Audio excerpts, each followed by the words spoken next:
Hi people, good day and welcome back to our channel, Marjan's Garden. And today ay maglalagay tayo ng toppings dito sa ating white pink and white lactea.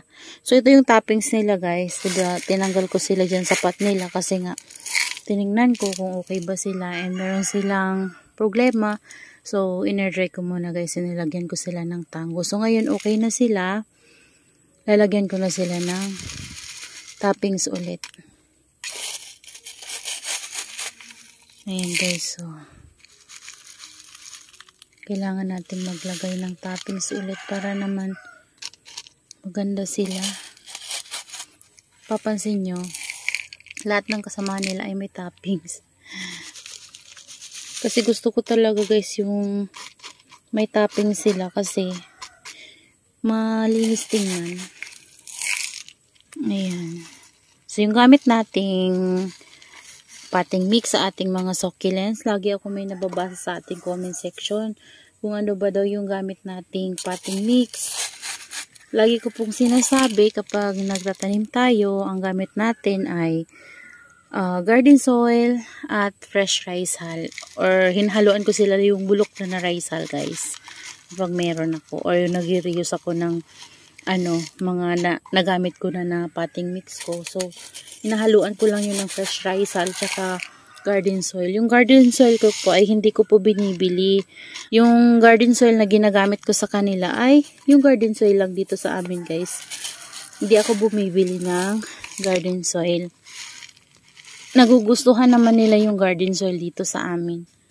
Ayan, medyo nakalabas nga lang yung ibang guys, mga lupa-lupa kasi nahalo na sa kanila nung tinanggal ko sila guys. Ayan, ito yung kinuhanan ko ng pang-graft. Ayan o. Ayan, kinuhanan ko siya dyan pero red na red siya guys oh. Grabe, sobrang red niya. Ganda. Tapos ito yung isa kong red. Ayan. Lumalaki na siya guys. Tapos yung aking green na kasamahan nito. Ayan, malaki na guys. Oh. Ayan, ito yung medyo maliit na binigay sa akin ni Gorotak before. Kasamahan nito guys. Ayan. Alam nyo guys, nung dumating siya sa akin, yung growth niya lang talaga ay nandito. Dito walang improvement. Sana magkaroon ng growth dito sa na to guys oh. Ayan siya. Hindi kagaya nito guys, nung dumating to sa akin, healthy talaga siya kasi nung dumating siya talagang yung ganito niya guys oh. Labas na labas yung mga ganito niya. Hindi nag-stop yung growth niya. Tuloy-tuloy lang. Ayan, yung ko pala guys, tinanggal ko na yung natanggal ko nakaraan. 'Di ba? Dinikit ko siya ulit. So ngayon tinanggal ko na siya kanina. Ayan. Ito puro na to kinuhanan ng mga guys, mga sugat-sugat siya kasi pinugutan ko siya dahil kinuhanan nga natin siya ng pang-graft. Ayan. Tingnan nyo guys oh. Na-stress kasi siya. Hindi ko siya dinidilig. Mamaya diligin ko to. Ito yung dinikit ko sa kanya.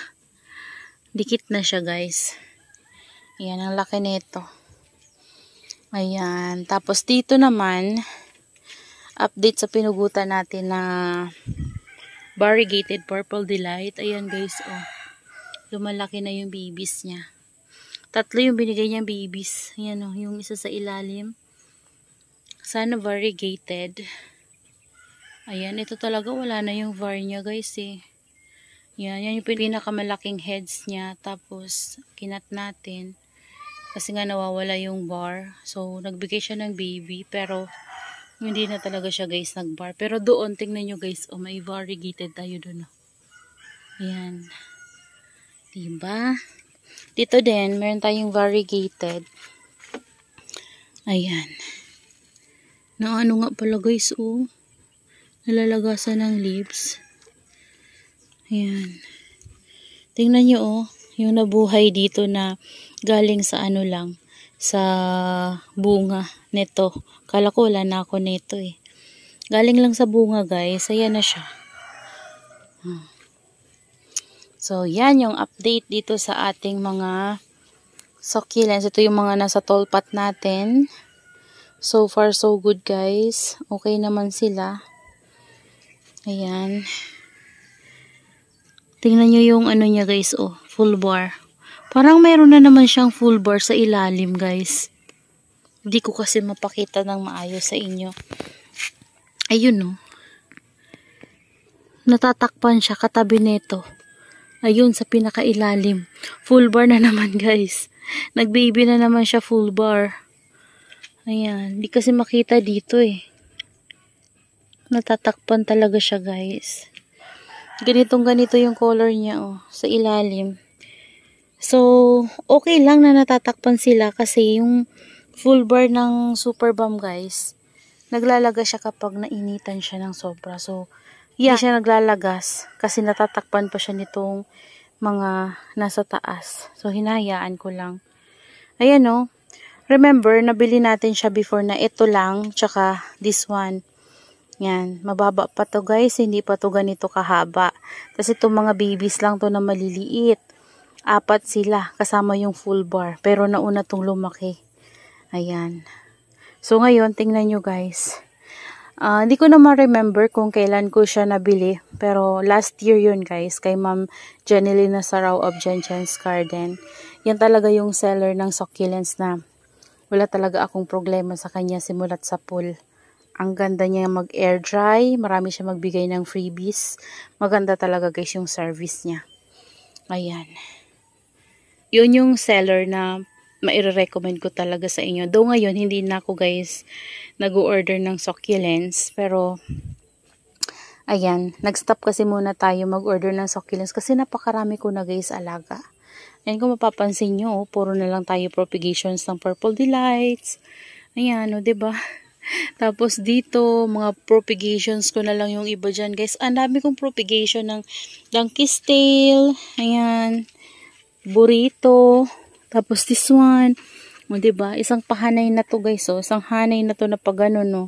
Ayan, dito meron tayong mga propagations sa mga cuttings na pinagsama-sama ko lang dito guys. Parang bumigay to guys. Nasira siguro ng ulan. Namatay na. Ayan. Yan na natin. Yan, ito din oh. Lago na niya guys. Nabili ko yan kay Ma'am Herlet's before. Ayan. Yung nandito natin, mga ano na to guys. Mga neglected ko na ng mga alaga to. Alam nyo guys, sabi ko magwawalis ako pero hindi ako nakapagwalis. Ayan, hayaan nyo na guys. Dahon kasi yan ng kalamansi. Ang dami kasing ano, naglalagas na dahon ng kalamansi natin. Ayan. Yung mga alus ko nandito, nainitan sila guys. So, sana maganda yung color nila. Ito, nilabas ko na kasi gusto niya ng palagi ng water and yun, napapabayaan ko, natutuyo. So, nilabas ko na dito. Ulan na guys. Ayan yung ano natin.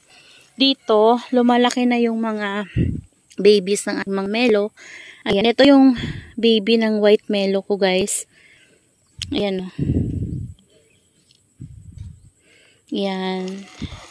So, white melo ko to guys. Lumalaki na siya, no? Tapos, etong mga nandito, yung malaki-laki na yung mga nandun guys, ay hindi ko na alam kung ano yan, red melo or may orange melo. Kasi before, meron tayong red melo and orange melo na nabili. And yung orange melo ko guys, ay yun yung nandun sa loob ng greenhouse na nasira yung ano niya, yung crown niya parang nangitim. So ngayon may tumutubo sa kanyang panibago. So yun yung mga nabuhay ko dati na mga bunga ng melo. And napabayaan ko sila guys. So yun yung mga natira. Ayan, dito mayroon pa oh. Ayan. Napabayaan ko sila guys at yun nga, yan na lang yung mga nakuha ko galing dun sa mga bilog ko na pots. Ayan. So, tinanim ko sila dyan sa panibagong soil mix para naman gumanda sila. So, ayan. Lumalaki na sila ngayon guys. Oh. Kaso madamo-damo na guys. Oh. Nakahiga na yung iba. And gusto nila yung palagi silang natutubigan. Kaya ang ginawa ko, na ganito ako guys, oh, ayan oh. Naglagay tayo ng, pwede nilang mastakan ng water, tapos nakapatong lang sila doon para hindi na magdidilig. So, ayan, hinhayaan ko na sila dyan. May water yan sa ilalim mo. Ayun oh. Diba? Meron silang water sa ilalim. Hinahayaan ko na, kaso masipag naman magtubo yung mga damo-damo. Ayan. So, tingnan natin kung pag-uwi ko guys ay okay pa ba sila. Ayan. Lang guys, yung mabibigay ko sa inyong update today dito sa ating garden. Yung bulaklak dito natanggal na guys. Oh. Pero yung ano natin, merong flower. Ganyan lang yung flower niya. Oh. Ganyan lang guys yung flower niya. So, pinatong ko lang siya dito kasi ito na mulaklak siya nakaraan. Nakaano sa lupa. So, pinatong ko lang siya dyan. Ayan. So, yung mga nandito ay neglected. Pero, okay naman guys. Yan. That's all for today's video guys. Yan. I hope you enjoy watching and see you on my next vlog. Happy gardening everyone. Bye.